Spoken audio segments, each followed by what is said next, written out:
What is up, guys? It's Pager here, and today I'm making a video on the Redskins' top 5 free agency tight end targets and also some draft targets too, so stay tuned for that. If you guys are new, subscribe for NFL and Redskins content. We just hit 1,000 subscribers, so thank you guys so much for that. I appreciate it so much. So let's get into it. Tight end is probably our highest need in the offseason for positions. Tight end or offensive line depends on if Trent Williams comes back. But Jordan Reed is either going to retire, or even if he comes back, we just have to go at it like he's not on the team because he plays no games. So we can't rely on him. And Vernon Davis is a free agent. So you really need to sign someone or draft someone early. But I don't really want to waste an early draft pick on a tight end. So let's start. I'm fine with using our 4th round pick or around that, maybe even 3rd, but definitely not our 1st, and if we get a 2nd, probably not. So, number 5 on our list for me is Blake Jarwin. Not a huge pickup, but played 16 games last year, had about 365 yards, 3 touchdowns, and wasn't the number 1 option on his team for tight end because Jason Witten was there, and they're not going to let someone besides him be the number 1 option because he's been there for so long and so well respected. Blake Jarwin wouldn't be amazing, but he's better than Jeremy Sprinkle.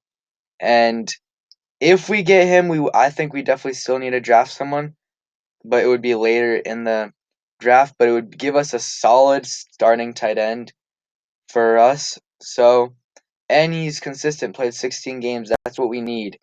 He's young too, so 26 years old. So next player is Eric Ebron. He's a free agent. Oh, also before I go into Eric Ebron, Blake Jarwin would be pretty cheap too. So yeah, let's go to Eric Ebron. 27 years old, had a great year 2 years ago with Indianapolis. Was one of the best tight ends in the NFL, at least statistically. This year didn't play too well. Played 11 games, 375 yards, and 3 touchdowns. So pretty much identical stats, to Blake Jarwin, but he just played less games. But he's going to be a lot more expensive. But Eric Ebron didn't have a great quarterback play last year, but that's no guarantee if he comes here he's going to have great quarterback play. He did miss a lot of games, so that's probably why his numbers were down. Let's say he was healthy, that's 5 extra games, maybe has 600 yards, 500 yards. It's still not great, and I don't want to invest that much money in him.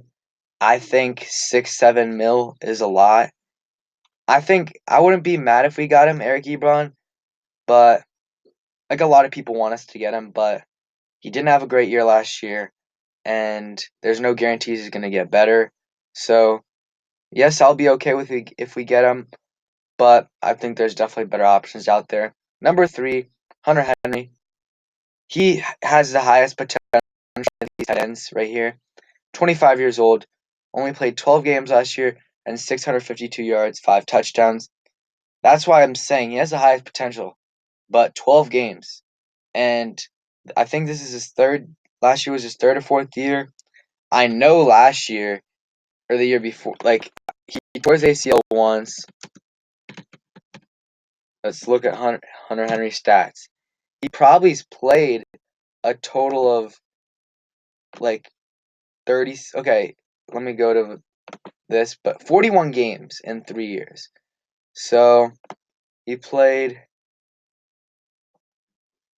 in 15 games in 2016, 14 in 2017, 0 in 2018, and 12 in 2019. So I mean, it really was just that freak ACL injury. So that makes it a little better because he only missed that 1 year, was really the only year he missed a lot of games. Last year he did miss 4 games, but his production's there. He's going to be expensive. I think he's going to be around 10 million a year if Los Angeles doesn't keep him. He's going to be 10 mil. I think they're going to try to keep him. He's super young, super talented. Like I said, probably the best potential here. He is going to be expensive though, and you don't know if he's going to stay healthy. I mean, you don't know that about every player, but especially with him because he has had 2 seasons where he's missed a handful of games. So, number 2, not a splash pick, but Tyler Eifert, 29 years old, played 16. He does have an injury history, but he played 16 games last year, 436 yards and 3 touchdowns. That's not great production, right? But if you look at his quarterback play last year, he had like 4 games from Ryan Finley, something like that, 2 or 3 or 4 games with Ryan Finley, who was like the worst graded quarterback last year. So, and he had obviously the worst team in the NFL. So he was playing with bad players all around him, and he was a pretty much number one receiving threat on the Bengals. So he was getting one of the best players, was guarding him every time, and even though he was a tight end, and he didn't have Andy Dalton's okay, but when you don't have a great offensive line, Andy Dalton's not gonna have time to throw, so he's just gonna have to rush throws. So 436 yards is not bad at all. Let me look at his stats before this. I think he had a few good years. He's just always hurt. This year's one of the first years that he's been healthy, but before that, he was always hurt. But I think he will be cheaper than Eric Ebron, but I think if we do draft or not, if we get him in free agency, I think we might have to draft a later round guy because he is 29 years old. So yeah, so here are his stats. He had in his rookie year 445, and he had in 2015 was the best year, 615 yards, but he only played 12 games.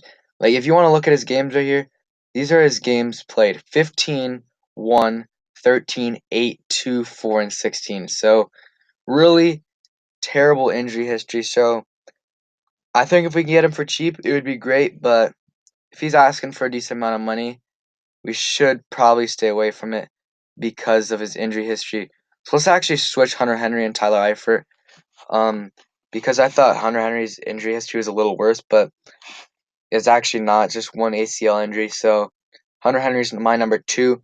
My clear-cut number 1 is Austin Hooper, 25 years old, had a great year last year, 787 yards.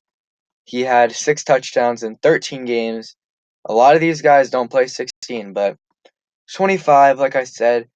The only thing is, though, Atlanta might try to franchise tag him, and if they do, we won't be able to get him. But I've already talked about this in other videos. This guy is really good. 13 games, and he had 787 yards. So if he played for, let's say he played for 16 games, that's about 950 yards. And Haskins needs a tight end. So if we get Austin Hooper, we probably don't need to draft a tight end, or at least not in the first 4 or 5 rounds. So now going into my tight end group, I really like Bryson Hopkins, who we could probably get in the 4th round. He's gonna be either early 3rd, early 4th round pick, 3rd or 4th round pick. I mean, obviously this is right now, January 28th. Things can change in 2 months, 3 months actually, when the draft comes. So he could rise up to a late 1st or 2nd round pick, or he could drop down to the late 4th or 5th. So we don't know. But I really like Bryson Hopkins from Purdue. Not a great blocker, but we have good blockers at our tight end position in the back as our backups. He has great route running. You can look at the player profile right here, but he's going to be a great player for us. He had pretty good production last year in Purdue, and he's a senior, pretty good size, 6'4", 240 pounds. Going to be a great red zone target if we can get him. I think tight end, it all depends on free agency, because if we get Austin Hooper in the first or in free agency, we do not need to get a tight end in the first 4 rounds. But if we don't get anyone, like if we get none of those guys that I mentioned earlier in my top 5, then we definitely need to get someone in the top top three rounds, and that's what I'm saying. Like, if that happens, then we might need a trade. I don't want to, but we might need to trade that number 2 overall pick to get more draft picks, because going into next year, Haskins year 2 with Jeremy Sprinkle as our starting tight end, that cannot happen. That is not, like, we just can't have that happen. And then number 2, Hunter Bryant. He's probably number 1 or number 2 tight end in this draft class. But that's the thing. He's probably going to be a late first to late second, so around that. So we probably won't be able to get him. But like I said, if we don't get anyone in the first, or if we don't get anyone in free agency, then this might be the guy that we target if he drops to early third, because we have the second pick. Or we could use that second pick in the third round, maybe throw in a future fourth or something, and a seventh or something, and go to middle of the second round. We can grab Hunter Bryant. He's, yeah, like I said, probably the best tight end in this class. But the thing is, I'll just read his summary. Hunter Bryant should be a dynamic receiving threat at the NFL level, brings excellent quickness, run after catch skills, and versatility to flex tight end role. It says, if Bryant is put in such a flex role, look for early production and long-term starter status in the pros. Yep, we just need consistency and healthiness, and hopefully, if we don't get someone in free agency, we can probably target this guy if we trade some future first round pick, or not future first, late round picks and our third round pick, which is pretty much a late second round because it's the second pick in the third round. So yeah, tell me what you guys think. There's a few other tight end guys. The tight end out of Missouri that I forgot how to pronounce his name. And then Thaddeus Moss, a lot of people are jumping on his bandwagon. He is good, but I would get him in the late round. A lot of people are saying third round. Heck no. There's so many better tight ends. But yeah, if we can get him in the fifth round, then maybe.